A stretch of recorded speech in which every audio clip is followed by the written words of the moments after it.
نکاح مرد کو ذمہ دار بناتا ہے۔ حضور نے فرمایا یا معشر الشباب، نوجوانوں کو مخاطب کیا کہ نوجوانوں کے گروہ، اگر آپ با سے مراد عورت کو ٹھہرانا، عورت کو رہائش دینا، اس کی بنیادی اخراجات پورے کرنا، اور اس کے اندر صحت بھی شامل ہے کہ مرد شادی کرنے کے لیے صحت مند بھی ہو، کہ اے نوجوانوں کے گروہ اگر آپ باپ استطاعت رکھتے ہو تو پھر نکاح کرو۔ اب اس پر استطاعت حاصل کرنے کے لیے نوجوان کو جدوجہد کرنی پڑے گی۔ پھر جب وہ نکاح کرے گا تو اب وہ صرف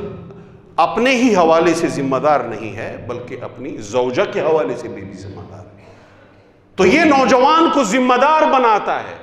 دین اسلام بنیادی طور پر سماج میں مردوں کو ذمہ دار بناتا ہے، ان کے اوپر ذمہ داریاں عائد کرتا ہے کہ آپ نے جدوجہد کرنی ہے، گھر میں ہی صرف نہیں بیٹھے رہنا، بلکہ قرآن کریم کی اس آیت کے اوپر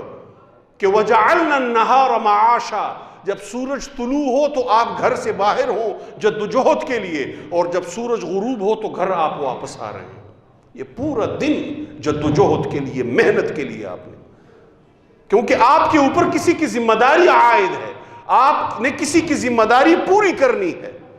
کسی کو رہائش دینی ہے، اس کو لباس دینا ہے، اس کو 2 وقت کی روٹی آپ نے دینی ہے، اس کی بنیادی ضرورتیں پوری کرنی ہے، اور پھر جب اولاد ہوگی تو اس اولاد کو پالنا پوسنا آپ نے ہے، یہ آپ کی ذمہ داری ہے، اور پھر جب ماں باپ آپ کے بوڑھے ہوتے ہیں تو ان کی ذمہ داری بھی آپ کے اوپر ہے، تو وہ آپ کو ذمہ دار بناتا ہے۔